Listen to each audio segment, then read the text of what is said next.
میرا سوال ہے ان سب سے، مجدد صاحب نے عین کفر کسے کہا؟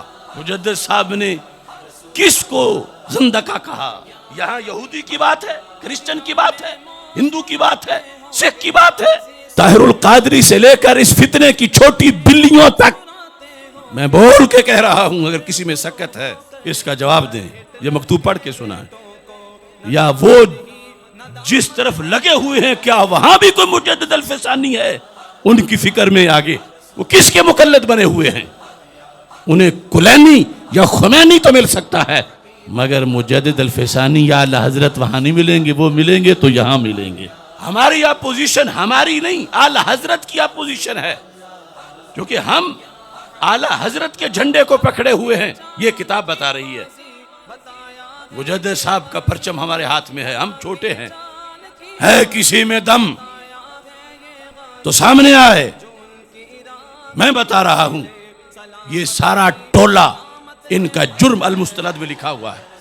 نہ آل سے پیار ان کی ذوات کی وجہ سے، نہ صحاب سے پیار ان کی ذوات کی وجہ سے۔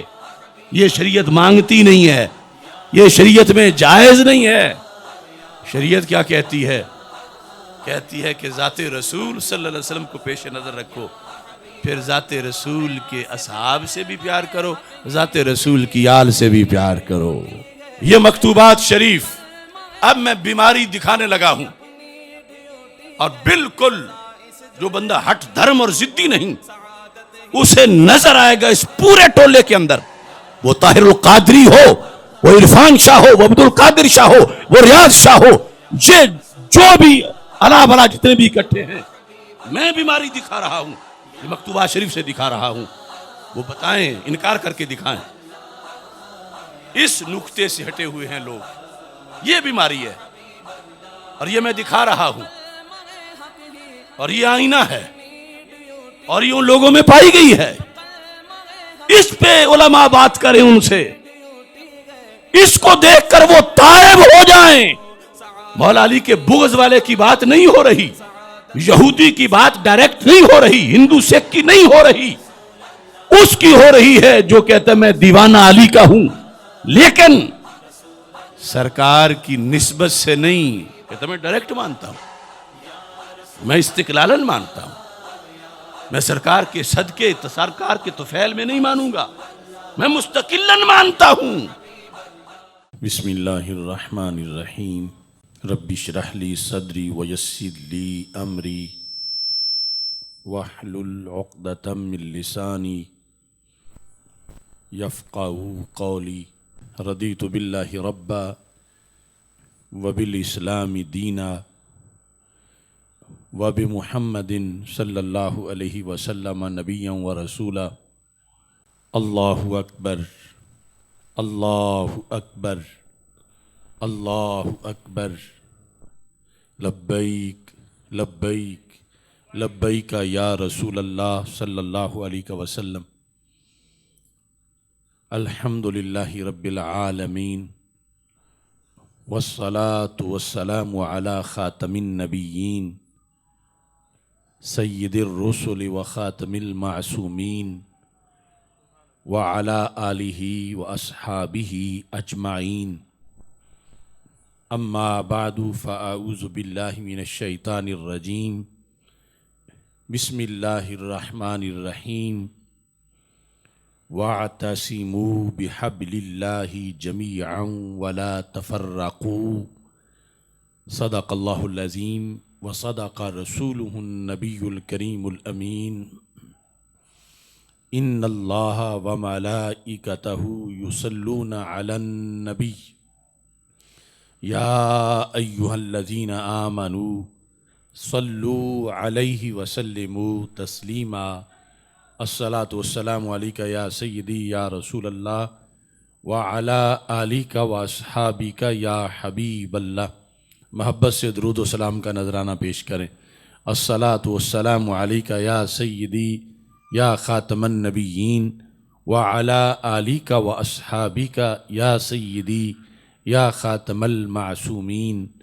مولا صلی وسلم دائما ابدا علی حبیبک خیر الخلق کلہم منزہ عن شریک فی محاسنہ فجوہر الحسن فیہ غیر منقاسم محمد تاج رسل اللہ قاطبۃ محمد صادق الاقوال والکلم محمد ذکرہ روح لانفسنا محمد شکرہ فرد علی الامم رب صلی وسلم دائما ابدا علی حبیبک خیر الخلق کلہم۔ اللہ تبارک و تعالی جل جلالہ وعم نوالہ واتم برہانہ وعظم شانہ وجل ذکرہ وعز اسمہ کی حمد و ثناء، اور حضور سرور کائنات مفخر موجودات زینت بزم کائنات دستگیر جہاں غم گسار زماں سید سروراں حامی بے کساں قائد المرسلین خاتم النبیین احمد مجتبیٰ جناب محمد مصطفیٰ صلی اللہ علیہ وآلہ واصحابہ وبارک وسلم کے دربار گوہر بار میں ہدیہ درود السلام عرض کرنے کے بعد السلام علیکم ورحمۃ اللہ وبرکاتہ۔ رب ذوالجلال کے فضل اور توفیق سے کراچی کی سرزمین پر تحریک صراط مستقیم پاکستان کراچی کے زیر اہتمام ہم سب کو اس عظیم الشان سنی کنونشن میں شرکت کی سعادت حاصل ہو رہی ہے۔ اس انتظام پر بندہ ناچیز تحریک صراط مستقیم سندھ کے امیر استاذ العلماء مفتی محمد بشیر القادری صاحب زیدہ شرفہ اور حضرت مولانا محمد عثمان اختر جلالی صاحب امیر تحریک صراط مستقیم کراچی اور دیگر تمام کارکنان کو بندہ ناچیز خراج تحسین پیش کرتا ہے، اور جتنے بھی علماء و مشائخ ائمہ و خطباء علماء و فضلاء شیوخ الحدیث مفتیان کرام رونق افروز ہوئے ہیں، رب ذوالجلال سب کا آنا قبول فرمائے۔ میں دل کی اتھا گہرائیوں سے سب کو ہدیہ تبریک پیش کرتا ہوں۔ بالخصوص اس کنونشن میں ہمیں سادات کرام کی برکت بھی میسر ہے۔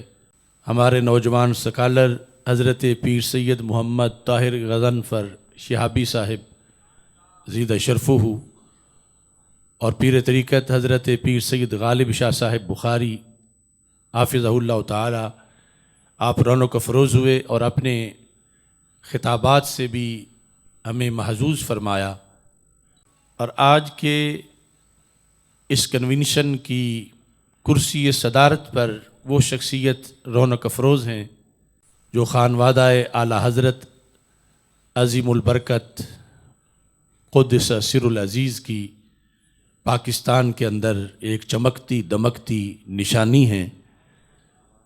حضرت صاحبزادہ فرت حسن قادری رضوی صاحب زیدہ شرفہ، آپ نے اپنے کلمات خیر سے ہمیں ابھی محظوظ کیا، اور آپ کا تشریف لانا چھپی ہوئی کچھ قوتوں کے لیے پیغام ہے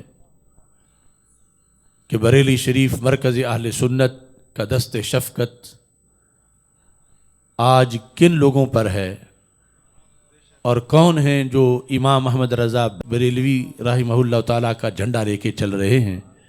حضرت نے تشریف لا کر ہمیں بریلی شریف کی خوشبوؤں سے معطر کیا۔ اللہ تعالیٰ آپ کا سایہ تادیر ہم پہ سلامت فرمائے۔ مہمان خصوصی ہمارے دیرینہ رفیق جرنیل اہل سنت انجینئر محمد ثروت اعجاز قادری صاحب بنفس نفیس رونق افروز ہوئے، سربراہ پاکستان سنی تحریک۔ ان کے علاوہ بڑی بڑی علمی شخصیات رونق افروز ہیں، علامہ مفتی مختار الحسن قادری صاحب، علامہ مفتی محمد خرم حسنی صاحب، مفتی محمد منیر احمد سعیدی صاحب، علامہ محمد حسن امجدی صاحب، مولانا محمد فواد یعقوب قادری صاحب، علامہ محمد اعظم صاحب، علامہ محمد احتشام صاحب، کثیر تعداد میں اہل علم و فضل رونق افروز ہیں۔ میری دعا ہے خالق کائنات جل جلالہ ہماری یہ حاضری اپنے دربار میں قبول فرمائے۔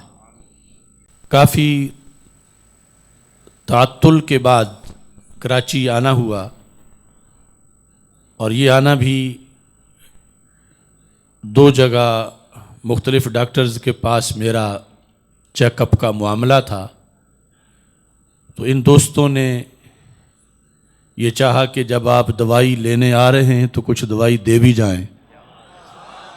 تو میں سمجھتا ہوں کہ اتنے شارٹ نوٹس پر جب اتنا بڑا اجتماع ہو سکتا ہے تو ذرا نم ہو تو یہ مٹی بڑی زرخیز ہے ساقی۔ سنی کنونشن اصل میں 20 فروری کو ہم آل پاکستان سنی کانفرنس انشاءاللہ لاہور میں منعقد کریں گے۔ اس کی تیاریوں کے سلسلہ میں اس کنونشن کا انعقاد کیا جا رہا ہے، اور حقیقت میں اس وقت جو مسلک اعلی حضرت عظیم البرکت پر حملے ہو رہے ہیں، 14 صدیوں کے سواد اعظم کا جو مسلک ہے اسے جو لوٹا جا رہا ہے، اس سے بچاؤ کے لیے ایک درد آپ حضرات کے سامنے رکھنا ایک مقصد ہے کہ ہم کیسے آج اس مسلک کو بچا سکتے ہیں، جو ہمارا سب سے بنیادی کام ہے۔ ایمان کے ہوتے ہوئے پھر آگے دیگر شعبہ جات ہیں، اور اگر ایمان کے لحاظ سے ہی قافلہ لٹ رہا ہو تو پھر آگے کیا سوچا جا سکتا ہے۔ اس سلسلہ کے اندر پاکستان میں اس وقت وحدت امت اور اتحاد امت، ان دو لفظوں سے بڑے پروگرام ہو رہے ہیں، اور ان میں جو کچھ ہوتا ہے وہ سب کو پتہ ہے۔ حقیقت میں یہ آیت کریمہ جو میں نے پڑھی، بہت سے دوست سمجھتے ہوں گے کہ ہمارا موضوع تو سنی کنونشن ہے، اور آپ نے آیت وہ پڑھی جو صلح کلی پڑھتے ہیں، تو یہ غلط فہمی ہے۔ وَاعْتَصِمُوا بِحَبْلِ اللَّهِ جَمِيعًا وَلَا تَفَرَّقُوا، یہ پڑھ کر اس کا حق صرف سنی ادا کر سکتا ہے، ورنہ جس نے بھی نیا فرقہ بنایا یہ آیت پڑھی، اس کا سہارا لیا، وحدت اور اتحاد کا نام لے کر امت کو لوٹا، انتشار پیدا کیا۔ عقیدہ اہل سنت ہی وہ عقیدہ ہے کہ جس میں وَاعْتَصِمُوا بِحَبْلِ اللَّهِ جَمِيعًا پر عمل ہے، اور اسی کے مطابق میں چند گزارشات آپ کے سامنے رکھنا چاہتا ہوں۔ وَلَا تَفَرَّقُوا تو بعد میں ہے، پہلے ہے وَاعْتَصِمُوا۔ وَاعْتَصِمُوا ہے تو پھر وَلَا تَفَرَّقُوا ہے۔ ہاتھ رسی کو ڈالا ہوا نہ ہو اور کوئی کہے کہ اب قائم رہنا، انتشار نہ ہو، جب ہاتھ ہی نہیں ڈالا گیا تو پھر آگے چل کیسے سکتے ہیں۔ میں اس وقت تمام علماء و مشائخ، ائمہ و خطباء اور جتنے ناظرین سامعین ہیں ان کی توجہ صرف لفظ جمیعہ پر کروانا چاہتا ہوں، اور یہ کہوں گا کہ اس آیت سے اپنا پیغام دو۔ اس میں ہے فکر رضا، اس میں ہے مسلک اعلی حضرت، اس میں ہے عقیدہ اہل سنت۔ ہم ہیں 14 صدیوں کے اندر، ہمارے اکابر نے یہ اعتصام کا فریضہ سر انجام دیا، اور ولا تفرقوا کی دعوت ہمارے اکابر کی ہے۔ تھا جو نا خوب بتدریج وہی خوب ہوا، وہی مودودی جس نے ایک نیا فرقہ بنایا، اب رفتہ رفتہ وہ 100 یہودی والا نعرہ دفن ہو گیا. وہی طاہر القادری جس نے ایک نیا فرقہ بنایا، آج ذہنوں سے اس کے مظالم ختم ہو گئے. جمیعہ ترکیب کے لحاظ سے 3 احتمال ہیں اس میں کہ واعتصموا کے فاعل سے یہ حال ہے، یا بحبل اللہ مفعول بہ سے حال ہے، یا دونوں سے حال ہے. خلاصہ یہ ہے کہ دونوں سے حال ہے. اللہ کی رسی کو پکڑو اس حال میں کہ تم جمیعہ ہو. اللہ کی رسی کو پکڑو اس حالت میں کہ وہ رسی جمیعہ ہو.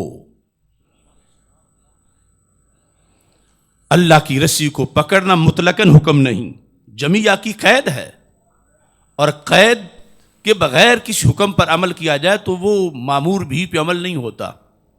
جب یہ کہا جاتا ہے جانی زید راکباً، زید میرے پاس آیا کہ دراحال کہ وہ سوار تھا، تو اب مقصد اس کا آنا سواری کی شکل میں بیان کرنا، مطلقاً آنا بیان کرنا نہیں. رسی کو پکڑنا ہے جمیعہ کی حالت میں. جمیعہ کا مطلب یہ ہے کہ کوئی علیحدہ پگڈنڈی نہ بنائی جائے، کوئی علیحدہ رستہ نہ کھڑا جائے.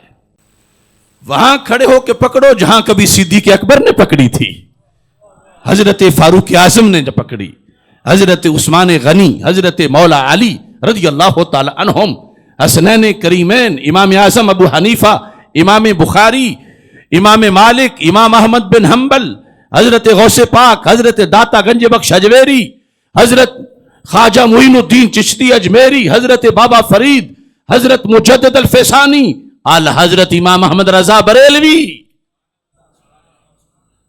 جمیعہ پر عمل تب ہوگا کہ جب پکڑتے وقت علیحدہ کوئی جگہ پکڑنے کی نہیں بنائی جائے گی، وہاں کھڑے ہو کے پکڑا جائے گا جہاں ساری امت کھڑے ہو کے پکڑتی رہی ہے.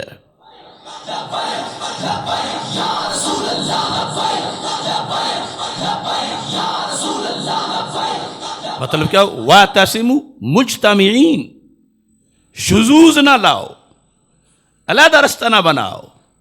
آئی تھنک، میرا وجدان یہ کہتا ہے، میں یہ کہتا ہوں، نہیں. جمیعہ جو امت میں سواد اعظم کا رستہ رہا ہے 14 صدیوں میں، ان کے ساتھ مل کے پکڑو. وہ پکڑنا اہل سنت نہیں تو اور کیا ہے. اور دوسری طرف جب رسی سے واعتصموا بحبل اللہ، رسی کو پکڑو، اللہ نے فرمایا جمیعہ آدھی رسی نہیں، رسی کا ایک دھاگا نہیں، رسی کا ایک حصہ نہیں، مجموعی رسی کو پکڑو. مجموعی رسی میں توحید بھی ہے، رسالت بھی ہے، عقیدہ اہل بیت بھی ہے، عقیدہ صحابہ بھی ہے رضی اللہ تعالیٰ عنہم. کسی نے ایک دھاگا پکڑا، کسی نے 2 پکڑے، کسی نے 10 پکڑے، کسی نے 12 پکڑے. اس پوری رسی کو جس نے پکڑا اس کو امام احمد رضا بریلوی کہا جاتا ہے. اس پوری رسی کو جنہوں نے پکڑا انہیں مجدد الفیسانی کہا جاتا ہے. اس پوری رسی کو پکڑنے کا نام کل اہل سنت تھا، آج فکر رضا ہے. لہذا واعتصموا بحبل اللہ جمیعا. اب اس کے بعد ہے ولا تفرقوا. جمیعہ کا حق جب پورا کر دیا تو اب آگے میں دھڑے بندی نہ کرو، انتشار نہ کرو، افتراق نہ کرو. آج جہاں قرآن سے بغاوت ہو رہی ہو، شریعت سے بغاوت ہو رہی ہو، تو نام اس کا وحدت امت رکھ دیتے ہیں، نام اس کا اتحاد امت رکھ دیتے ہیں. ارے آگ پانی کو اکٹھا کرنے کا نام اپنی اپنی جگہ پہ، یہ وحدت تو نہیں. وحدت یہ ہے، سب کو دعوت ہے، آؤ رسی پکڑو. اور جمیعہ اس قید کے ساتھ، اس شرط کے ساتھ، چونکہ حال قید ہوتا ہے اور قید جو ہے وہ شرط ہے. اور شرط پائی جائے تو مشروط پایا جاتا ہے.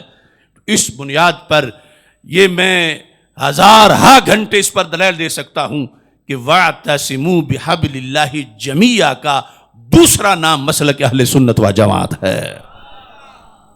اب وَلَا تَفَرَّقُوا، یہاں گھوڑے گدھے اکٹھے کر کے یہ اتحاد امت ہے. یہاں اپنی جگہ حرام حلال کو اکٹھا سمجھ کے یہ اتحاد امت ہے، یہ بغاوت ہے قرآن و سنت سے. اس پر نہ وحدت امت بولا جا سکتا ہے نہ اتحاد امت بولا جا سکتا ہے. اتحاد امت یہ ہے جو اللہ کا حکم ہے، اور اس کے بعد ولا تفرقوا. ہاں اگر کوئی یہ قبول کرتا ہے تو ہم کو دھکا نہیں دیتے کہ ادھر کوئی نہ آئے، سارے آئیں، لیکن اس شرط پہ آئیں. اور اگر نہیں آتے تو پھر اپنے گھر بیٹھیں. ہم اپنے گھر، وہ اپنے گھر. ہم کسی کے ساتھ اعلان جنگ نہیں کر رہے، لیکن اس کا یہ مطلب نہیں ہے کہ ان کے ساتھ جفیاں ڈالو. اس کا یہ مطلب نہیں حلال حرام کی تمیز ختم کر دو. اس کا یہ مطلب نہیں ظلمت اور نور کا فرق مٹا دو کہ ظلمت نور ہے، نور ظلمت ہے، زہر شربت ہے اور شربت زہر ہے. جو جیسا اپنے گھر رہے. ہم اعلان جنگ نہیں کرتے، ہم فتنہ نہیں چاہتے، ہم فساد نہیں چاہتے، مگر ہم دین کی حدیں جان دے کے بھی سلامت رکھنا چاہتے ہیں. اب اس رسی میں سے حبل اللہ کے اندر دو بڑی چیزیں ہیں اور ان کو مکس کر کے ایک بنایا گیا ہے. جب انہیں جدا جدا بتایا جاتا ہے تو پھر سرے سے رسی پر حملہ ہو جاتا ہے کہ اس کو ڈیوائیڈ کر دیا گیا ہے، اب کمزور ہو جائے گی، آدھی ایک پکڑے گا آدھی دوسرا پکڑے گا، رسی رسی نہیں رہے گی. حبل اللہ ہے. حبل اللہ کیا ہے کہ نسبت رسول صلی اللہ علیہ وسلم کی بنیاد پر سرکار کی آل سے بھی پیار کرنا اور اسی بنیاد پر اصحاب سے بھی پیار کرنا رضی اللہ تعالیٰ عنہ. اب حبل اللہ ہے. اور اگر آل سے پیار علیحدہ ہو، اصحاب سے پیار علیحدہ ہو، تو یہ خود حبل اللہ ڈیوائیڈ ہو گئی ہے. جسے رب نے تو ایک کر دیا، کیونکہ سبب ایک ہو تو مسبب ایک ہوتا ہے. سبب دو ہوں تو پھر جدا جدا مسبب ہیں. ذات مصطفیٰ صلی اللہ علیہ وسلم سبب ہے آل رسول صلی اللہ علیہ وسلم سے پیار کا. اگر سرکار کی ذات کو مائنس کر دیا جائے تو وہ آل رسول صلی اللہ علیہ وسلم کا پیار شریعت میں جائز ہی نہیں رہتا، ثواب ملنا تو دور کی بات ہے. ایسے ہی اگر ذات رسول صلی اللہ علیہ وسلم کو سائڈ پہ کر دیا جائے تو اصحاب سے پیار کرنا شریعت میں جائز ہی نہیں رہتا، یہ جائے کہ اس پر اجر و ثواب ملے. اور اگر ذات مصطفیٰ صلی اللہ علیہ وسلم کی بنیاد پر دونوں سے پیار کیا جائے تو کہنے کو دو ہیں لیکن حقیقت میں حبل اللہ ایک ہے. پھر اتحاد ہے، پھر امن ہے، پھر ٹکراؤ نہیں. کیا ایک بندے کا سینہ آدھا ادھر ہو کے آدھا ادھر ہو کے آپس میں ٹکرا سکتا ہے؟ نہیں ٹکرا سکتا. تو تب نہیں ٹکرائے گا جب اس ایک سینے میں دونوں پیار ہوں گے. اگر کچھ سینے ایک پیار کے لیے ہوں کچھ دوسرے کے لیے ہوں تو پھر کبھی اتحاد نہیں ہو سکتا، کبھی امن نہیں آ سکتا. پھر ٹکراؤ ہے، پھر جنگ ہے، پھر دھماکے ہیں، پھر خون ریزی ہے، پھر عراق اور شام جیسے حالات ہیں. اور اگر فکر رضا مانی جائے تو پھر امن اور آشتی کا پیغام کائنات کے لیے ہے. اور یہ ہمیں رسول پاک صلی اللہ علیہ وسلم نے طریقہ بتایا. صرف محبت کا حکم نہیں دیا، صرف محبت کا حکم رسول پاک صلی اللہ علیہ وسلم نے ہمیں نہیں دیا کہ میری آل سے محبت کرو. صرف ایسے نہیں فرمایا، ساتھ اس کی شرائط بھی بتائی ہیں. صرف صحابہ سے محبت کا حکم نہیں دیا، ساتھ اس کی شرائط بھی بتائی ہیں. اگر شرائط کی روشنی میں وہ محبت کی جائے تو اہل سنت نتیجہ نکلتا ہے.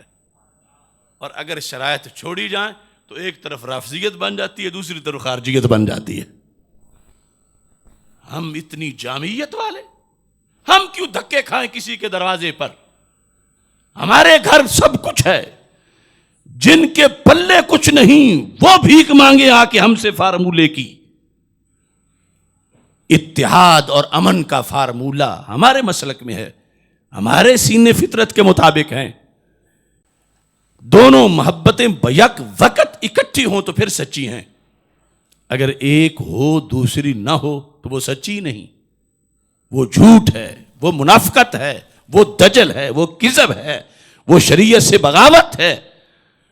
تو دونوں محبتیں بیک وقت تب ہی ہیں کہ ہر بات میں پیار کرتے ہوئے پہلے سرکار دو عالم صلی اللہ علیہ وسلم کی ذات کو دیکھنا ہے۔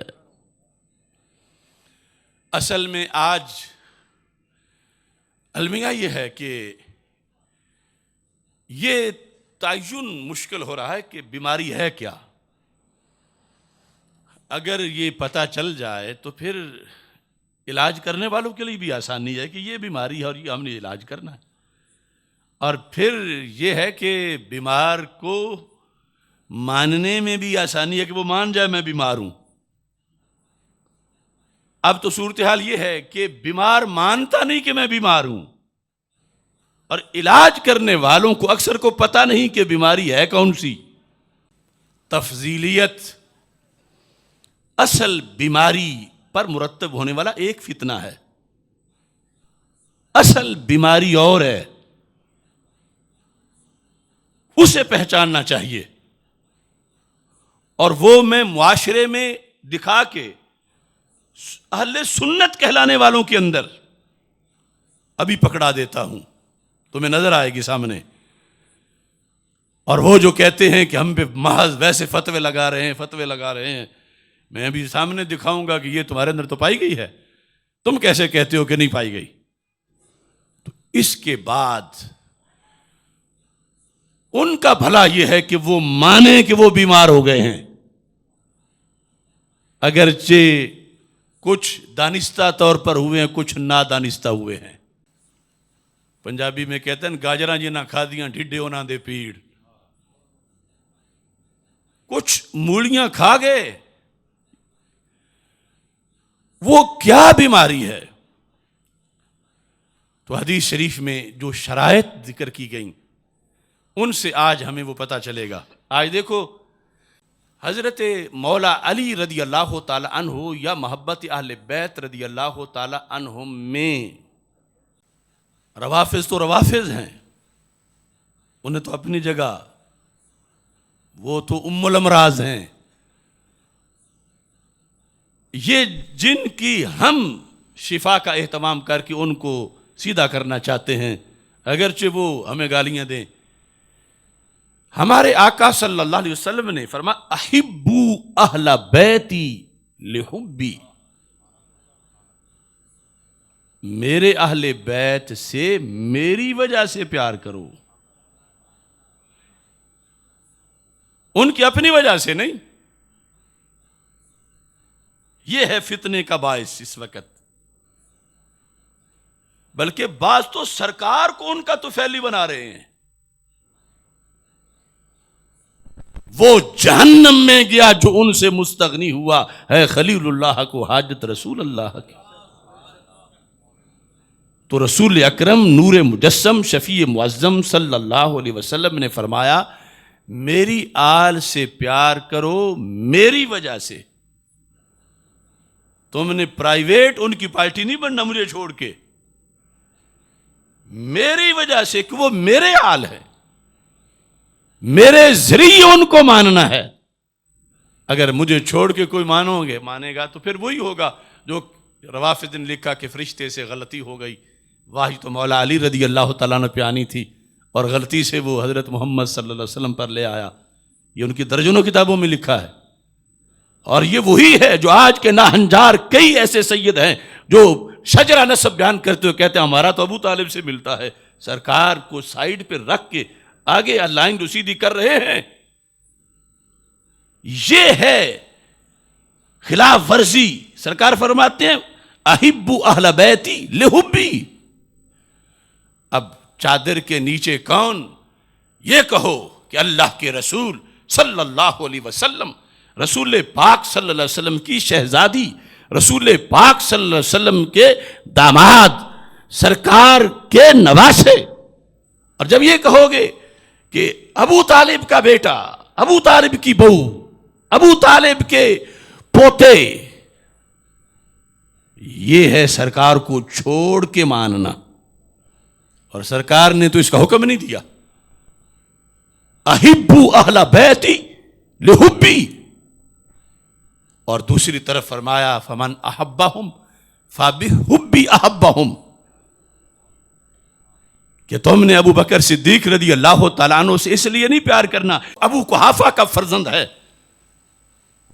آل ابی قحافہ کو سلام، نہیں، تم نے نسبت مصطفیٰ علیہ السلام کو سامنے رکھنا ہے، تو پھر بگاڑ نہیں آئے گا، پھر انتشار نہیں ہوگا. اس واسطے کہ جب سرکار ہیں تو جن کے پہلے خلیفے کا ادب ہے ان کے چوتھے کا بھی ادب ہے، جن کے سسر کا ادب ہے ان کے داماد کا بھی ادب ہے. یہ وحدت ہے درمیان میں.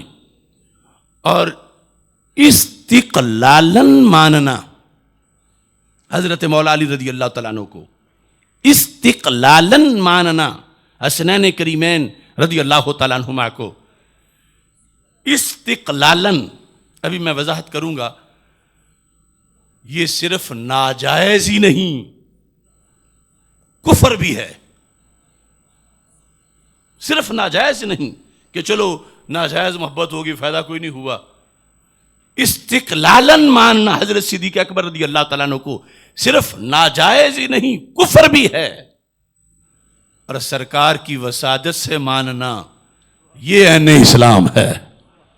ہم یہ نہیں کہتے جو ہم کہتے ہیں وہ مانو، ہم کہتے ہیں جو قرآن کہتا ہے وہ مانو، جو حدیث کہتی ہے وہ مانو، جو مجدد الفیسانی کہتے ہیں وہ مانو، جو اعلیٰ حضرت بریلوی کہتے ہیں وہ مانو.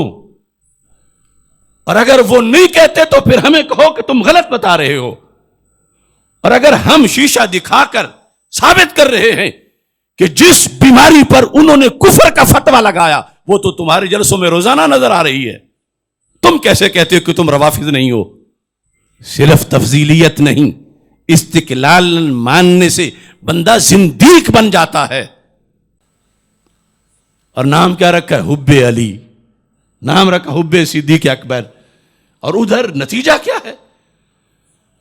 میں اختصار سے پہلے آپ کے سامنے مکتوبات شریف سے پیش کرتا ہوں.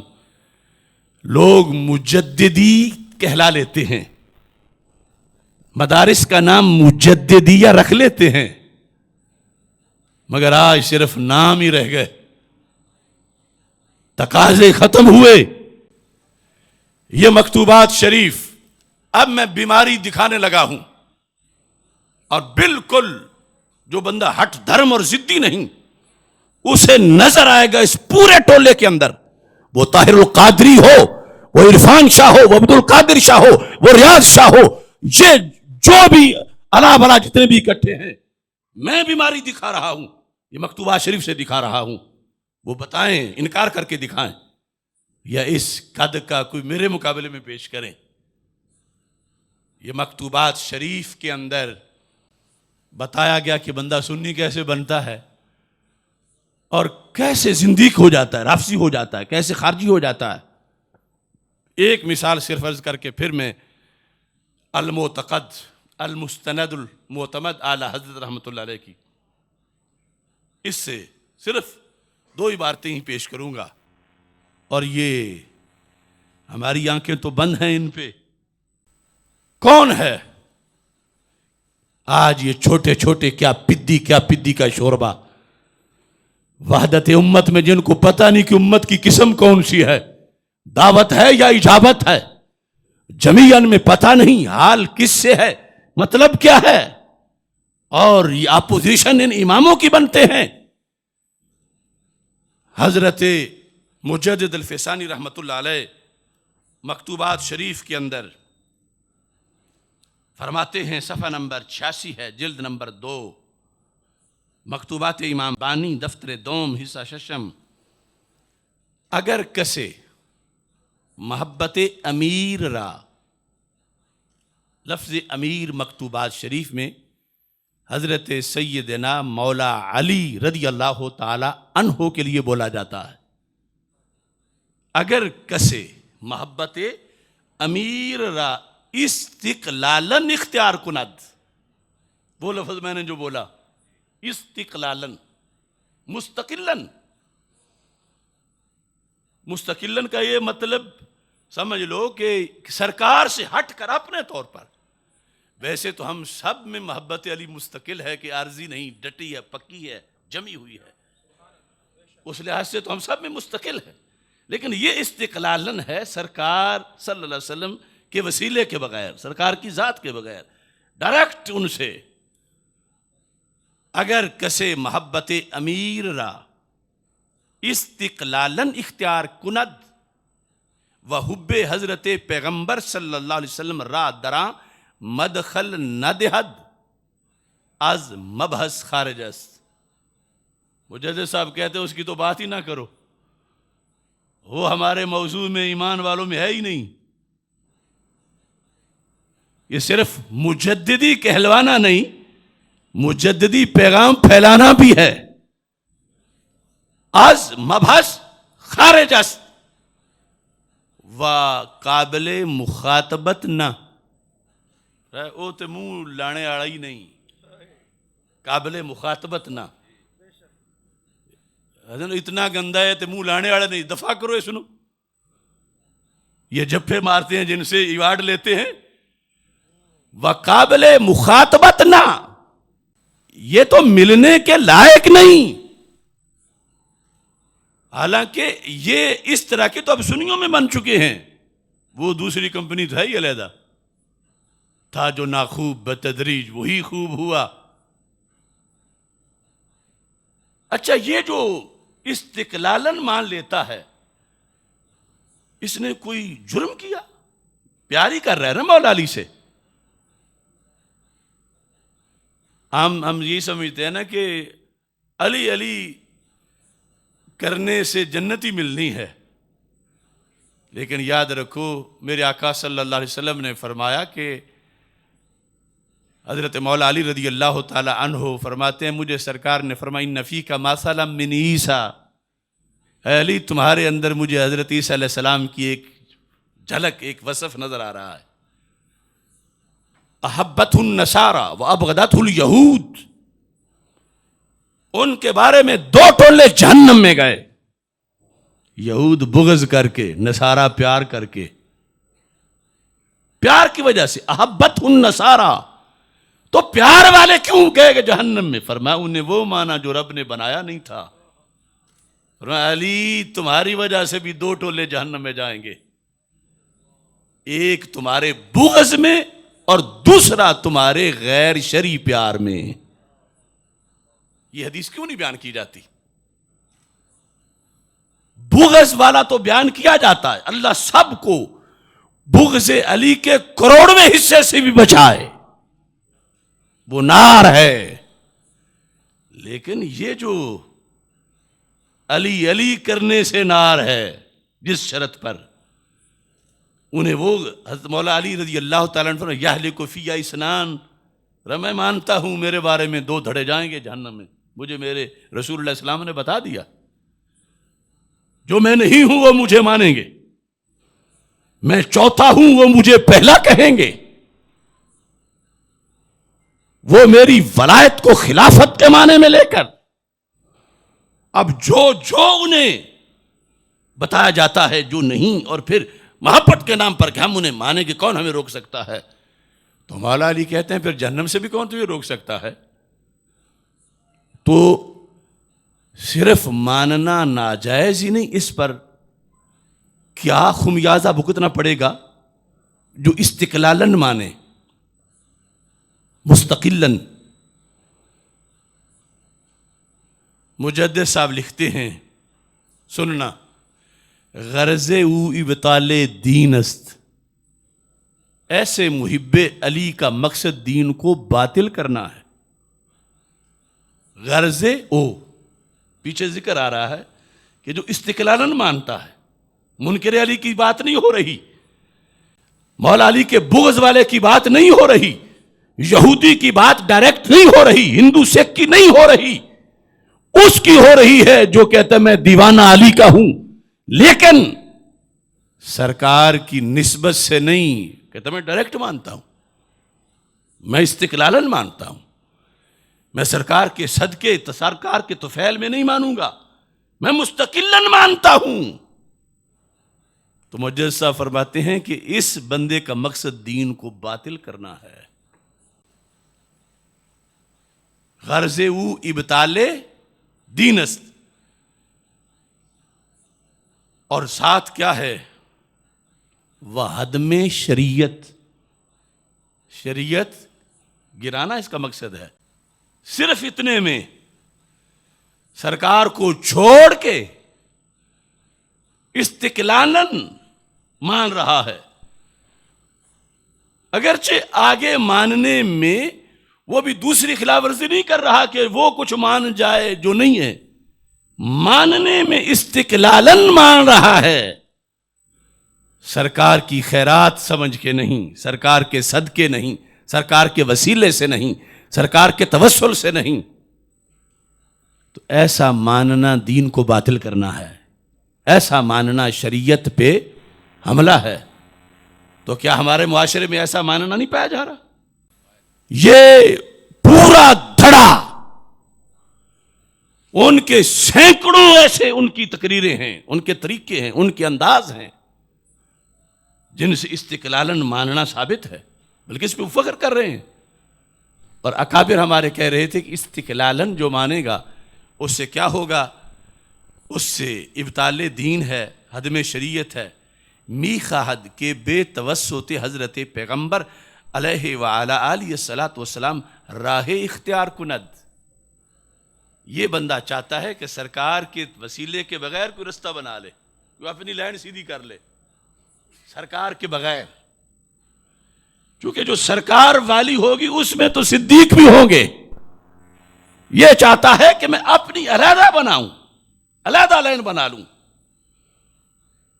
وَأَز محمد بَعَلِي گرایت وَهُوَ عَيْنُ الْكُفْرِ وَمَحْضُ الزَّنْدَقَةِ. یہ ہے مکتوبات شریف. میرا سوال ہے ان سب سے، مجدد صاحب نے عین کفر کسے کہا؟ مجدد صاحب نے کس کو زندقہ کہا؟ یہاں یہودی کی بات ہے، کرسچن کی بات ہے، ہندو کی بات ہے، سکھ کی بات ہے. یہاں ایک خاص پیٹرن کے محب علی کی بات ہے کہ وہ سرکار سے ہٹ کر مستقلن استقلالن مولا علی رضی اللہ تعالیٰ عنہ کو مانے تو وہ کفر ہے. اور یہ دن رات اسے ایمان بنا کے پیش کر رہے ہیں. کیا یہ سن نہیں رہے؟ طاہر القادری سے لے کر اس فتنے کی چھوٹی بلیوں تک میں بول کے کہہ رہا ہوں، اگر کسی میں سکت ہے اس کا جواب دیں. یہ مکتوب پڑھ کے سنا ہے. یا وہ جس طرف لگے ہوئے ہیں کیا وہاں بھی کوئی مجدد الفسانی ہے ان کی فکر میں آگے؟ وہ کس کے مقلد بنے ہوئے ہیں؟ انہیں کلینی یا خمینی تو مل سکتا ہے، مگر مجدد الفسانی یا اعلی حضرت وہاں نہیں ملیں گے. وہ ملیں گے تو یہاں ملیں گے. یہ بیماری ہے. اس پھر آگے تفضیل اور کیا کیا فتنے ہیں، یہ میرا فتویٰ نہیں ہے ان پر. جس کو مجدد صاحب نے عین کفر کہا اور جس کی وجہ سے کا بندہ زندیق ہو جاتا ہے، وہ یہ روزانہ کی تقریروں میں یہاں پایا گیا. تو اگر ان میں طاقت ہے تو بول کے دکھائیں مجدد صاحب کے خلاف. اگرچہ کچھ کمینے نجی محفلوں میں بھونکتے ہیں مگر سامنے آئیں تاکہ باقی نقاب بھی اتر جائیں. اب یہاں پر مجدد صاحب نے جب یہ بات کی تو آخر آپ کو بھی ضرورت ہے کہ اتنی بڑی بات کر دی، حب علی پر یہ کہا تو کس بیس پہ کہا؟ مجدد صاحب فرماتے ہیں میں اس لیے کہہ رہا ہوں قال علیہ وعلی آلہ الصلاۃ والسلام من احبہم فبحبی احبہم. یہ حدیث لکھی آگے، اور حدیث لکھ کے پھر اس کو بیان کیا اب دیکھیں، یہ ہے المستند عربی زبان میں. اعلی حضرت فاضل بریلوی رحمۃ اللہ علیہ نے اسی چیز کو بیان کیا. یہی ہم بیان کر رہے ہیں. ہماری اپوزیشن ہماری نہیں، اعلی حضرت کی اپوزیشن ہے، کیونکہ ہم اعلی حضرت کے جھنڈے کو پکڑے ہوئے ہیں. یہ کتاب بتا رہی ہے. مجدد صاحب کا پرچم ہمارے ہاتھ میں ہے. ہم چھوٹے ہیں مگر یہ کریم بڑے بڑے ہیں. ہے کسی میں دم تو سامنے آئے. میں بتا رہا ہوں، یہ سارا ٹولہ ان کا جرم المستند میں لکھا ہوا ہے. اعلی حضرت فاضل بریلوی رحمۃ اللہ علیہ فرماتے ہیں کہ اگر یہ بات عوام میں عام کر دی جائے تو رفض کی جڑ ہی کٹ جائے گی. لیکن افسوس ہم خواص میں بھی نہیں بیان کر رہے. اور آج اس پر کچھ کہیں گے کہ یہ تم اس زمانے میں، اس وقت بھی یہ کوئی باتیں کرنے کا وقت ہے. مسجد اقصی آزاد کرانی ہے، کشمیر آزاد کرانا ہے، اور تم یہ باتیں کر رہے ہو. کچھ ایسے بھی بھٹکے ہوئے ہیں بیچارے. ارے مسجد اقصی آزاد تو کرانی ہے، تو کیا اگر کوئی کہے کہ قبلے سے منہ ہٹ جائے تب بھی نماز ہو جاتی ہے تو اسے نہیں بتائیں گے؟ کوئی کہے کہ پلید پانی سے بھی وضو ہو جاتا ہے تو آپ کہو گے نہیں مسجد اقصی آزاد کرانی ہے. کچھ ایسے بھی فکری سمندروں میں گمان کے گھوڑے دوڑانے والے بھی بے وقوف ہیں. ارے حسام الحرمین جب لکھی گئی، فتاوی رضویہ جب لکھا گیا، کنز الایمان جب لکھا گیا، اس وقت انٹرنیشنل حالات کیا تھے؟ اس وقت کی انٹرنیشنل جنگوں اور حالات کے سامنے ہوتے ہوئے میرے امام نے کہا ایمان ہوگا تو پھر آگے جا کے کچھ کام ہوگا، اور اگر ایمان ہی نہیں تو پھر آگے کس طرح کوئی کام ہو سکتا ہے؟ پہلے ایک شخص نے قادریت کے نام پر قادریوں کو لوٹا. آج فتاوی رضویہ کی رضویت اور کنز الایمان کی رضویت سے ہٹ کر فیس بک کی ایک رضویت نہیں گھڑی جا رہی ہے، جس میں پل پلا پن ہے، جس میں صلح کلیت ہے، جس میں اعلی حضرت کے مشن سے تصادم ہے، اور اسے رضویت کہہ کر ان ساری چیزوں کو ہضم کیا جا رہا ہے کہ یہ زمانہ نہیں، یہ وقت نہیں. اب ہم نے یہ کرنا ہے، ہم نے کشمیر آزاد کرانا ہے، ہم نے بیت المقدس. ارے نئی بجلیاں کہاں ان بادلوں کے جیب و دامن میں؟ پرانی بجلیوں سے بھی ہے جن کی آستیں خالی. اگر فکر رضا نہیں ہوگی تو جہنم تو ہے، کوئی کامیابی نہیں آ سکتی. اب کیا کہتے ہیں اعلی حضرت؟ آپ فرماتے ہیں یہ ہر عالم کو زبانی یاد ہونا چاہیے. لیس حب الصحابۃ لذواتہم ولا حب اہل البیت لانفسہم بل حبہم کلہم جمیعا لوصلتہم برسول اللہ صلی اللہ علیہ وسلم. فرمایا، یہ صفحہ نمبر 187 ہے. فرمایا حب صحابہ رضی اللہ تعالی عنہم ان کی ذوات کی وجہ سے نہیں ہے کہ فلاں کا قبیلہ بڑا اچھا ہے لہذا میرا محبوب ہے، وہ میرا بیلوڈ ہے، اس کا یہ چونکہ قبیلہ ہے، اس کا چونکہ رنگ ایسا ہے، اس وجہ سے صحابہ سے پیار نہیں، ان کی ذوات کی وجہ سے. جہاں مجدد صاحب نے استقلالن سے فرق کیا، وہاں اعلی حضرت نے لفظ ذات کا استعمال کیا کہ صحابہ سے محبت ان کی ذوات کی وجہ سے نہیں. ولا حب اہل البیت لانفسہم، اہل بیت سے محبت اہل بیت کی ذوات کی وجہ سے نہیں. آج یہ جملہ بولنا بھی بڑا مشکل ہے جو اعلی حضرت نے لکھا ہوا ہے.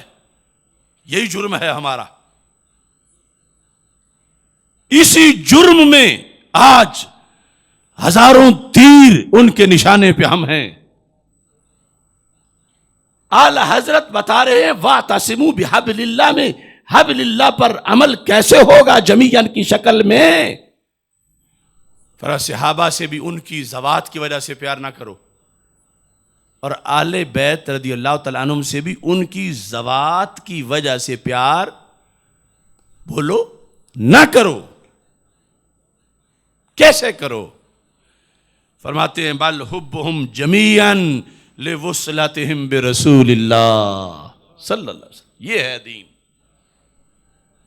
نہ آل سے پیار ان کی وجہ سے، ان کی ذوات کی وجہ سے، نہ اصحاب سے پیار ان کی ذوات کی وجہ سے۔ یہ شریعت مانگتی نہیں ہے، یہ شریعت میں جائز نہیں ہے۔ شریعت کیا کہتی ہے؟ کہتی ہے کہ ذات رسول صلی اللہ علیہ وسلم کو پیش نظر رکھو، پھر ذات رسول کے اصحاب سے بھی پیار کرو، ذات رسول کی آل سے بھی پیار کرو۔ یہ اصول کیوں دفن ہو گیا زمانے سے؟ اس کی خلاف ورزی ہوئی، یہ نہیں بیان کیا جا رہا۔ اس کی اپوزیشن ہے یہ سارا ٹولہ، یہ فتویٰ ہے ان کے خلاف اعلی حضرت رحمت اللہ علیہ کا۔ اب اعلی حضرت نے آگے جو اس پر تفریعات مرتب کی، میں وہ ذکر کرتا ہوں، سمجھنے میں آسانی ہو جائے گی کہ اگر ذات کے لحاظ سے پیار کیا جائے تو پھر کیا بنتا ہے؟ اصحاب سے ذاتی پیار کا نتیجہ کیا ہے؟ آل سے ذاتی پیار کا نتیجہ کیا ہے؟ اعلی حضرت فرماتے ہیں من احب ابا بکر ولم یحب علی، ذاتی پیار جب ہوگا تو پھر ڈیوائیڈ ہو جائے گا، ایک طرف ہوگا دوسری طرف نہیں ہوگا۔ تو اس نتیجے میں ایسا ہو سکتا ہے کہ کوئی محب صدیق اکبر تو کہلائے، حالانکہ حقیقت میں نہیں، لیکن اس کا دعویٰ ہے میں محب صدیق اکبر رضی اللہ تعالیٰ عنہ ہوں، ولم یحب علی، لیکن حضرت صدیق اکبر رضی اللہ تعالیٰ عنہ کا چونکہ پرائیویٹ ووٹر ہے، سرکار کی وجہ سے نہیں، تو اب پیار یہیں رک جائے گا۔ ولم یحب علی، پھر علی مولا سے پیار نہیں کر سکے گا تو کیا ہوگا؟ کن نواسب والخوارج، پھر یا ناسبی بنے گا یا خارجی بنے گا۔ اگر حضرت صدیق اکبر رضی اللہ تعالی عنہ سے پیار ذات کی وجہ سے کرے گا، ان کی اپنی ذات کی وجہ سے، سرکار سے ہٹ کر، پھر مولا علی کا محب نہیں بن سکتا، اب خارجی بنے گا یا ناسبی بنے گا۔ اب اسے کیا کہیں؟ اس نے کیا مولا علی سے پیار کیا؟ اعلی حضرت فرماتے ہیں سنو، اس کا میں طریقہ بتاتا ہوں کہ اس کا نام کیا ہے۔ فرماتے ہیں انما یحب ابن ابی قحافہ لا خلیفۃ رسول اللہ صلی اللہ علیہ وسلم، یہ بندہ ابو قحافہ کے بیٹے کا تو محب ہے، نبی آخر الزمان صلی اللہ علیہ وسلم کے خلیفے کا محب نہیں ہے۔ فرق سمجھو، حضرت صدیق اکبر رضی اللہ تعالی عنہ کو ابو قحافہ کا بیٹا سمجھ کے پیار، یہ ایک قسم، سرکار کا خلیفہ سمجھ کے پیار یہ دوسری قسم۔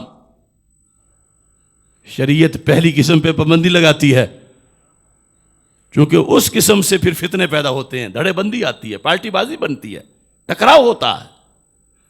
شریعت کہتی ہے صدیق اکبر سے پیار کرنا ہے سرکار کے خلیفہ ہونے کی وجہ سے، کہ جب خلافت محبوب کی وجہ سے پیار کرو گے اب پیار رکے گا نہیں، اگر پہلے خلیفے سے پیار ضروری ہے تو پھر چوتھے سے بھی ضروری ہے۔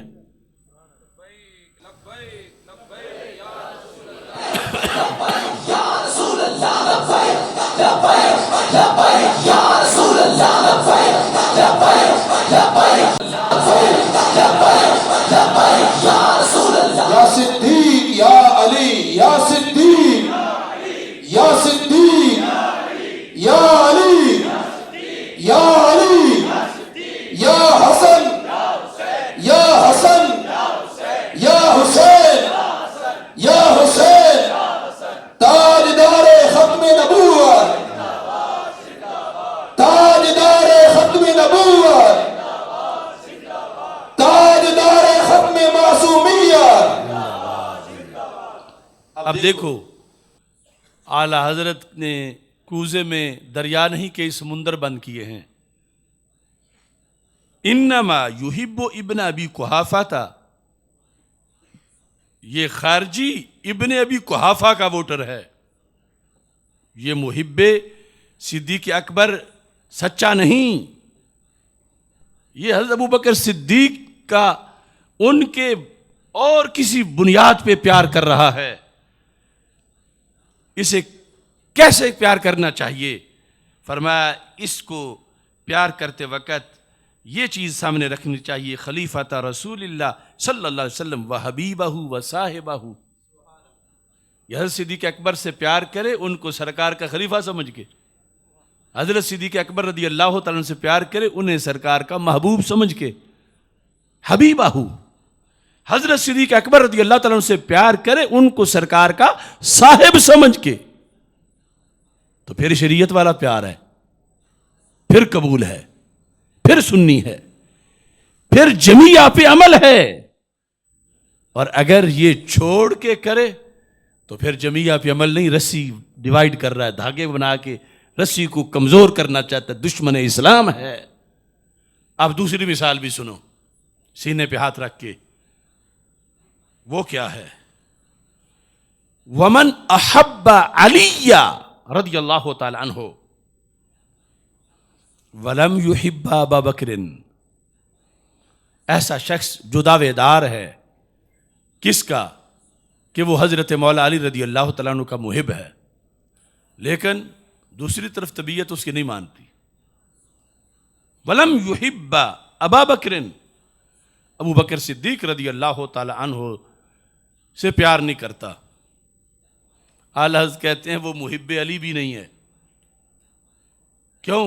اس نے غلط چیز سے پیار کیا مولا علی سے، اس نے شریعت کی شرائط کو پیش نظر نہیں رکھا۔ جو پیار صرف مولا علی پر رک جائے اور حضرت صدیق اکبر کی طرف نہ بڑھے، وہ مولا علی کو استقلالن ماننے کا نتیجہ ہے۔ اس نے کسے مانا، کسے نہیں مانا؟ اعلی حضرت فرماتے ہیں انما یحب ابن ابی طالب، یہ جس کا پیار جہنم والا ہے، اس نے ابو طالب کے بیٹے سے تو پیار کیا ہے، لا اخا رسول اللہ صلی اللہ علیہ وسلم و ولیہ و نائبہ، اس نے مولا علی کو سرکار کا بھائی سمجھ کے پیار نہیں کیا، اس نے مولا علی کو رسول خدا کا ولی سمجھ کے پیار نہیں کیا۔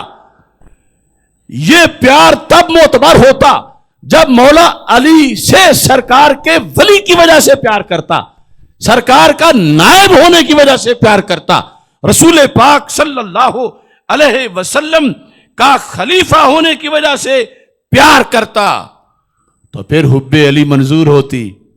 یہ تو ابو طالب کا بیٹا سمجھ کے پیار کر رہا ہے، لہذا یہ منظور نہیں محبت۔ اب بتاؤ، یہاں تو فخر ہی اس پہ کیا جا رہا ہے، یہاں تو ایمان بتائی اس کو جا رہا ہے، یہاں تو سرکار کے نام کی نفی کر کے شجرہ ابو طالب کے ساتھ سیدھا کیا جا رہا ہے۔ اور اعلیٰ حضرت لکھ رہے ہیں کہ اگر مولا علی سے پیار ابو طالب کی نسبت کی بنیاد پہ کرتا ہے تو پھر رافضی بنتا ہے، اور اگر ان سے پیار رسول پاک صلی اللہ علیہ وسلم کا نائب، ولی اور خلیفہ سمجھ کے کرتا ہے تو پھر مومن ہوتا ہے۔ اور وہ پیار پھر ایک طرف نہیں رکے گا، جن کے چوتھے خلیفے کا پیار ہے تو پہلے کا بھی ہے، جن کے داماد کا پیار ہے تو ان کے سسر کا بھی ہے۔ یہ ہے ایمان کا محور، یہ ہے وَاعْتَصِمُوا بِحَبْلِ اللَّهِ جَمِيعًا۔ اب ذات رسول کو چھوڑ کے اگر اور کوئی اس منصب پہ کسی کو فائز کرنا چاہتا ہے تو پھر اصل تو توہین رسالت کا مجرم وہ بنا۔ سرکار کی ذات ہے مرکز اتحاد، سرکار کی نسبت ہے نسبت اتحاد، سرکار کی ذات ہے امن عالم کے لیے مرکز، سرکار کی وجہ سے ان سب کا پیار فرض ہے، جیسے ان سب کی محبت فرض ہے آل و اصحاب رضی اللہ تعالیٰ عنہم کی، ایسے ہی اس محبت میں سرکار کو سامنے رکھنا بھی فرض ہے۔ اگر نہیں رکھا جائے گا تو پھر دھڑا بندی ہے، پھر ناسبیت ہے، خارجیت ہے، رافضیت ہے، پھر یہ بیماریاں ہیں، پھر رسی کو ادھیڑ دیا گیا. اور اگر سرکار کی وجہ سے ہوگی تو پھر کہیں بھی مومن پیچھے نہیں رہے گا.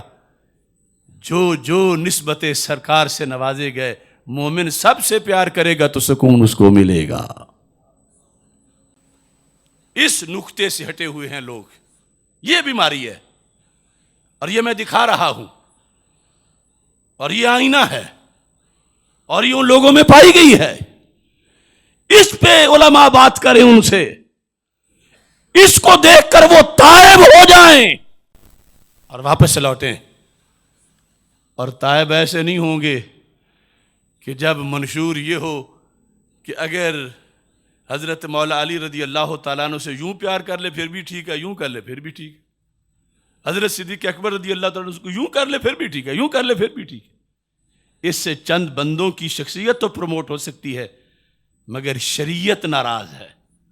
فرق کرو، حق کو حق کہو، حدود ختم نہ کرو. ہمارے اکابر نے جگر پگھلا کے یہ حدیں بنائی ہیں. آج اپنے مفادات کے لیے ان پہ پانی نہ پھیرو.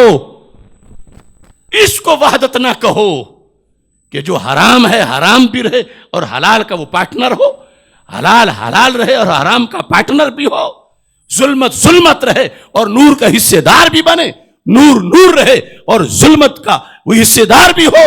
ایسا ہو ہی نہیں سکتا. نور کو نور کہو، ظلمت کو ظلمت کہو، دعوت دو، جنگ نہ کرو، فتنہ نہ کرو. لیکن اس کا یہ مطلب نہیں ہے کہ حق کو بیان کرنا چھوڑ دو. ہمارے آقا صلی اللہ علیہ وسلم بنی اسرائیل کے علماء کا جب تذکرہ کر رہے تھے، جامع ترمذی میں حدیث شریف ہے، فرمایا پہلے وہ بڑے مبلغ تھے، بڑی تابڑ توڑ سخت تقریریں کرتے تھے، لیکن جب معاشرے میں رد عمل آیا کہ اس کے اور کوئی کام ہی نہیں، علماء کے اعصاب ڈھیلے ہوئے کہ رہنا ہم نے بھی اسی معاشرے میں ہے اور جن سے ہمیں کچھ ملنا ہے ہم ان کے خلاف ہی روزانہ بولتے ہیں. وہ ہمیں نہ سلام کرتے ہیں نہ ہمیں دعوت دیتے ہیں، ہم تو مارے گئے. تو رسول پاک صلی اللہ علیہ وسلم فرماتے انہوں نے ایک ہیلا نکالا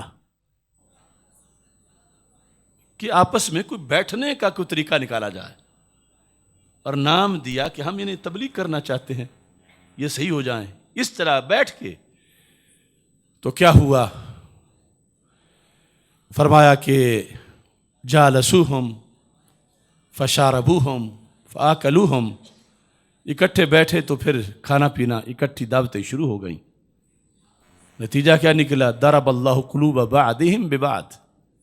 تیری نظر خارزار شب میں گلاب تحریر کر چکی تھی، اجاڑ نیندوں کے خواب میں انقلاب تحریر کر چکی تھی. میرے ذہن کے فلک پر جو سوال چمکے تو میں نے دیکھا تیرے زمانے کی خاک ان کے جواب تحریر کر چکی تھی. آج اب ہم جب بدلتے دیکھتے ہیں لوگوں کو تو سرکار فرماتے ہیں اب ان کے دل بدل گئے. وہ پہلی تقریریں بھول گئیں، وہ پہلے تابڑ توڑ حملے، وہ سختیاں، وہ شدت، وہ پختگی، وہ اجتناب، وہ سب ختم. اکٹھے کھا رہے ہیں، اکٹھے پی رہے ہیں. ضرب اللہ قلوب بعضہم ببعض، دلوں سے نفرت ہی نکل گئی جو اس وجہ سے نکلتی ہے، جس کو کبھی تبلیغ کا نام دے کے یا کبھی یہ ایک مذاکرات ہو رہے ہیں اور کبھی یہ حکومت نے یہ کہا ہے کہ اکٹھے تھوڑا سا بیٹھ جاؤ، اس سے غیرت مرتی ہے. سرکار فرماتے ہیں جب غیرت مری اب تقریریں زباں پہ بھول گئیں. اللہ نے پورے پیکج پہ لعنت کی، خطیبوں پر بھی اور ان چودھریوں، سرمایہ داروں، تاجروں، ان وڈیروں پر جن کی وجہ سے یہ نرم ہو گئے تھے. یہ تقریر جب ہمارے آقا صلی اللہ علیہ وسلم فرما رہے تھے تو ٹیک لگا کے بیٹھے ہوئے تھے. اتنے میں پھر اپنی امت یاد آئی تو میرے آقا علیہ السلام نے ٹیک چھوڑ دی حالات مستقبل کے دیکھ کر ٹیک چھوڑ دی اور فرمایا والذی نفس محمد بیدہ لتأمرن بالمعروف ولتنہون عن المنکر ولتأخذن علی یدی الظالم. میری امت کے علماء اور میری امت، مجھے اس رب کی قسم جس کے قبضہ قدرت میں میری جان ہے، تم تو بنی اسرائیل کے خطیبوں کی طرح نہیں نہ کرو گے، تم تو ایسا نہیں نہ کرو گے. یہ دو طرح کا جملہ ہے، یعنی ایک خبر دی کہ نہیں کریں گے جو قیامت تک نہ کرنے والے بھی رہیں گے، اور دوسرا کہ کبھی ایسا نہ کرنا پھر لعنت ہوگی. اور لَتَأْتِرُنَّ عَلَى الْحَقِّ أَطْرًا وَلَتَقْصُرُنَّ عَلَى الْحَقِّ قَصْرًا. اطرا کہتے ہیں پنجابی میں جب کوئی چیز واپس نہ مڑتی ہو، بن کے پیچھے کر دو، زبردستی بن کے پیچھے موڑ دو. فرمایا اگر برا تمہارے جملوں سے باز نہیں آ رہا، اس کو اس کے ہاتھ موڑ کے پیچھے ہٹاؤ، اس کی ہڈیاں ٹوٹ جائیں. وَلَا تَأْخُذُنَّ عَلَى يَدَيِ الظَّالِمِ، اس کے دونوں ہاتھ پکڑ لو پہلے. اب یہ کس کا فریضہ ہے؟ چوری کھانے کے وقت مسلک اعلی حضرت، قربانیوں دینے کے وقت تعویلیں، دیے باغباں بن کے بلبل کو دھوکے، کٹن جب وقت تھا چمن بیچ ڈالا. اس واسطے یہ حق بیان کرو، اور یقیناً آپ کر رہے ہیں علماء حق. یہ نہیں کہ میرے کہنے پہ آج کو کریں گے، آپ پہلے بھی کر رہے ہیں، لیکن جہاں نہیں ہو رہا اور جو اس سے بغاوت کر رہے ہیں اور جو چھپ کے بیٹھے ہیں، صرف اگر یہ کہا تو فلاں پیر کے مرید جو نذرانہ دیتے ہیں وہ نہیں دیں گے، وہ منہاجی کے شاگرد نہیں بلائیں گے، پھر کتنے کتنے شیخ الحدیث منہ میں گھوگنیاں ڈال کے بیٹھے ہوئے ہیں، چھوٹے چھوٹے اپنے مفادات پر. یہ عقیدہ معصومیت کی جنگ مسئلہ تو تھا ہی نہیں، عوام پر ان لوگوں نے. اب آج یہ بہانہ ہے کوئی کہ عوام کو سمجھ نہیں آتی، تو عوام کو تو کل خلافت بلا فصل کی بھی سمجھ نہیں آئے گی، تو کہو گے چلو کوئی نہیں، خلافت بلا فصل بھی کینسل کر دو درمیان. عوام کو سمجھ نہیں آ رہی، عوام میں یار ہے. وَلَا تَكْتُمُوا الشَّهَادَةَ وَمَنْ يَكْتُمْهَا فَإِنَّهُ آثِمٌ قَلْبُهُ. یہ تمام مفتیان کرام شیوخ الحدیث جنہوں نے اپنے مدارس کی چھپی ہوئی کتابوں میں یہ سب کچھ لکھا مانا، لیکن میرے حق میں جب حق کی گواہی دینی تھی تو گونگے بن گئے. انہوں نے شہادت چھپائی، اور اسی وقت کے لیے کہ یہی پھر آئے گا سامنے، تو کم از کم اس کو تو موڑو، اس کو تو گندا کرو. وہ ایک مفتی صاحب ہوتے تھے کاموں کی، یہ مثال سے میں تھوڑا سا ایک مسئلہ صرف سمجھانا چاہتا ہوں، لطیفہ بھی ہے. لفظ بیاج سود کو کہتے ہیں، اور پھر ہماری جو بولی ہے کچھ مہاجرین کی، اس میں زے کو بھی جیم کہہ دیتے ہیں، پیاز کو پیاج کہہ دیتے ہیں. تو کاموں کی مفتی صاحب نے جمعے پہ تقریر کی تھی، بیاج حرام ہے. یہ جینون بات ہے، لطیفہ نہیں. مفتی نعیم اختر صاحب کے والد صاحب، انہوں نے کہا بیاج حرام ہے. جو جمعہ پڑھ کے گئے لوگ اپنے دیہاتوں میں، انہوں نے کہا مفتی صاحب نے تو آج پیاج بھی حرام کر دیا ہے. ہم نے خود سنا ہے، کانوں سے سنا ہے. انہوں نے کہا پیاج حرام ہے، اب کیا کریں، چلو مکروہ کہتے تو گزارا ہو، انہوں نے تو حرام کر دیا ہے. اب جنہیں پتا تھا انہیں تو چاہیے تھا نا کہ مفتی صاحب نے بیاج کہا ہے، پیاز نہیں کہا. ان سب کو پتا تھا اصل مسئلے کا، صرف اپنے مفادات کی خاطر یہ چپ رہے، اور اب بھی چپ ہیں. ارے دیکھو چلو اگر غلطی بنتی ہے، مثلا طاہر القادری نے لکھا ان سے غلط فہمی ہوئی، حالانکہ غلط فہمی میں اور خطا اجتہادی میں زمین و آسمان کا فرق ہے، اس کو توہین کیوں نہ کہا ان لوگوں نے؟ اور بتانے پر بھی یہ کیوں نہ بولے؟ کیوں؟ اس کے پاس پیسے ہیں، اس کے بیرونی ویزے ہیں، یا گالیاں پڑیں گی؟ یہ ان لوگوں کا دین ایمان ہے۔ لہذا لَتَأْمُرُنَّ بِالْمَعْرُوفِ وَلَتَنْهُونَ عَنِ الْمُنْكَرِ وَلَتَأْخُذُنَّ عَلَى يَدَيِ الظَّالِمِ، اس پر عمل کرتے کرتے جان نکل جائے تو بندہ کامیاب ہے، اور اگر کمپرومائز کر کے سہولتیں لے لے، عہدہ لے لے، وہ دنیا تو ہے لیکن آخرت نہیں۔ تو یہ جو میں نے سبق آپ کے سامنے عرض کیا مکتوبات شریف سے اور فتاوی المعتمد سے، اس کا میں ذمہ دار ہوں۔ اگر میں نے کوئی غلطی کی تو میں جواب دوں گا غلطی نہیں کی، اور عقیدہ معصومیت کے لحاظ سے کوئی مفتی صاحب جو کو قابل ذکر ہو، کو کیڑا مکوڑا نہ ہو، وہ جہاں چاہے مناظرہ نہیں کرنے چاہتے، مناظرہ سے ڈرتے، میرے ساتھ ڈائلاگ کریں، میں بتاؤں گا مطلق مقید کی بات کیا ہے، اور پیچھے جملے کون سے آ رہے ہیں، پھس پھس کرتے رہتے ہیں، مسلک بچانے کے وقت لیٹ گئے، یہ ناداں پڑ گئے سجدے میں جب وقت قیام آیا۔ بات ختم کر رہا ہوں۔ سیاست دین کے لیے ہے، دین سیاست کے لیے نہیں ہے کہ دین قربان کرو سیاست مل جائے۔ اے طائر لاہوتی، اس رزق سے موت، رزق سے اس مسئلہ سمجھ نہیں آئے گا آج اس طرح، روح اقبال سے معذرت کے ساتھ، اے طائر لاہوتی، اس ووٹ سے موت اچھی جس ووٹ سے آتی ہو پرواز میں کوتاہی۔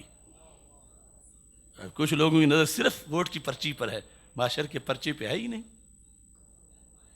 ارے سندھ اسمبلی میں سیدہ طیبہ فاطمۃ الزہرا رضی اللہ تعالی عنہا کو ام الانبیاء کہا گیا۔ وہ کون سے نبی ہیں جن کی آپ ماں ہیں؟ پھر نبیوں کی ماں کہہ کے ترجمہ کیا گیا، تو وہاں کوئی اہل دین کوئی نہیں تھا جو بولتا کہ ختم نبوت پہ ڈاکہ ڈال رہے ہو، ریکارڈ گندا کر رہے ہو، قادیانیت کا دروازہ کھول رہے ہو۔ اگر کوئی مولوی ہو کے چپ بیٹھا رہا ہے کہ کل یہ لوگ ہمیں ووٹ نہیں دیں گے، تو وہ کس چیز کا دین لائیں گے؟ ام الانبیاء آج بھی ناصر حسین کا بیان موجود ہے، تو کیا صرف خیال میں بیت المقدس آزاد کرانا ہی دین ہے؟ یہ تو سارے معتقدات سب حفاظت کر کے پھر آگے نکلنا ہوگا، ورنہ تو خسارہ ہی خسارہ ہے۔ تو اس بنیاد پر اس سبق کو یاد رکھنا ہے، اور یہ میں مشکور ہوں، پھر ایک بار شکر گزار ہوں کہ آپ مختصر نوٹس پہ تشریف لائے۔